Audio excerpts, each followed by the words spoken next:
চট্টগ্রাম বন্দরের নির্দেশনা অমান্য করে বহির্নোঙরে অবস্থানরত পণ্যবাহী জাহাজের বিরুদ্ধে অভিযান চালিয়েছে বন্দর কর্তৃপক্ষ এবং কোস্টগার্ড।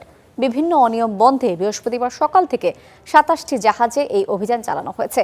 এর মধ্যে ৬টিকে জরিমানা করা হয়েছে। এ ধরনের অভিযান অব্যাহত থাকবে বলে জানিয়েছে স্থানীয় প্রশাসন। ২৬ তারিখে আমাদের মালদার কথা দেয় নাই, ২৬ তারিখ বিকালে কাগজপত্র দিয়েছে, ২৭ তারিখে এখানে আসছে। খালাস হবে মালিকের ইচ্ছা, এটা যারা ইম্পোর্টার তারা গার্ড পাইলে গার্ডে নিয়ে মাল খালি করবে। এভাবেই চট্টগ্রামের কর্ণফুলী নদীতে অবস্থান করছে পণ্য বোঝাই বহু লাইটার জাহাজ। খালাসের সময় বেশি লাগায় ক্ষতিগ্রস্ত হচ্ছে সব পক্ষই। নিয়ম অনুযায়ী এসব জাহাজে পণ্য বোঝাই করার পর ৭২ ঘন্টার বেশি বন্দরের জলসীমায় থাকা যাবে না। তাই এসব লাইটার জাহাজের বিরুদ্ধে অভিযানে নেমেছে কর্তৃপক্ষ। এতে গম বহনকারী ২টি জাহাজ পাওয়া যায়, যেগুলো ১ মাস ধরে কর্ণফুলী নদীতে অবস্থান করছিল। ১৫ জানুয়ারি একবার জরিমানা করে গেছে। আমরা গান পাচ্ছি না, আমরা এখানে আসছি ৩১ ডিসেম্বর, তো আজকে তো প্রায় ২৮ তারিখ হয়ে গেছে। এ পর্যন্ত আমরা এখানে এখন পর্যন্ত আনলোডিংয়ের অপেক্ষায় আছি।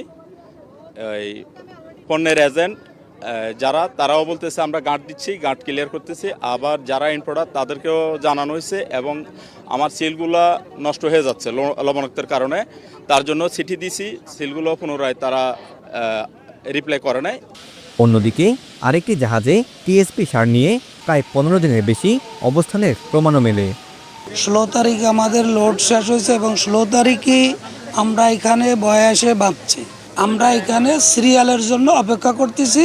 আমাদের সিরিয়ালে যেদিন ডাকবে আমরা সেদিন ঘাটে যে মাল খালি শুরু করব। ভরসা পেতে নিজেকে হতে হয় পাতের মতো দৃঢ়, ঠিক যেমনটা জেরুসালেম। এছাড়াও অভিযানে অতিরিক্ত পণ্য বোঝাইকারী আরও কিছু জাহাজের সন্ধান মিলে।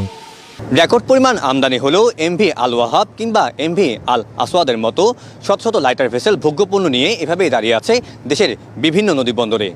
আর এতে করে ভেঙে পড়েছে পুরো সরবরাহ ব্যবস্থা। এবার রমজানের বাজার স্থিতিশীল রাখতে কোনো রকম ছাড় না দেওয়ার কথা জানায় প্রশাসন। দ্রব্যমূল্য যাতে স্বাভাবিক পর্যায়ে থাকে এবং লাইটার জাহাজের যাতে সংকট না হয়, সেজন্য আমরা পণ্য আছে যেরকম জাহাজ, সেই জাহাজগুলোতে আমরা অভিযান করেছি এবং কাগজপত্র সব কিছুই আমরা পরীক্ষা করেছি। কয়েকটা জাহাজ আমরা পেয়েছি যারা প্রায় ১ মাস ধরে এখানে অবস্থান করছে এবং তাদেরকে আমরা জিজ্ঞেস করেছি ওনারা কবে পণ্য খালাস করবেন। সেই বিষয়ে ওনাদের কোনো নির্দেশনা নেই, ওনারা এক্স্যাক্টলি বলতে পারেন না কখন ওনারা পণ্য খালাস করবেন। গত রমজানের মতো এবারের রমজান যেন আমরা আমাদের দেশের মানুষ স্বস্তিদায়কভাবে পালন করতে পারে, এটা আমরা নিশ্চিত করতে আমরা প্রতিজ্ঞাবদ্ধ এবং এটা করার জন্য আমাদের যা কিছু করার প্রয়োজন আমরা সেটাই করব। বৃহস্পতিবার মোট ২৭টি জাহাজে অভিযান চালানো হয়। এর মধ্যে ৬টিকে বিভিন্ন অঙ্কের জরিমানা ও বাকিদের মৌখিকভাবে সতর্ক করা হয়েছে।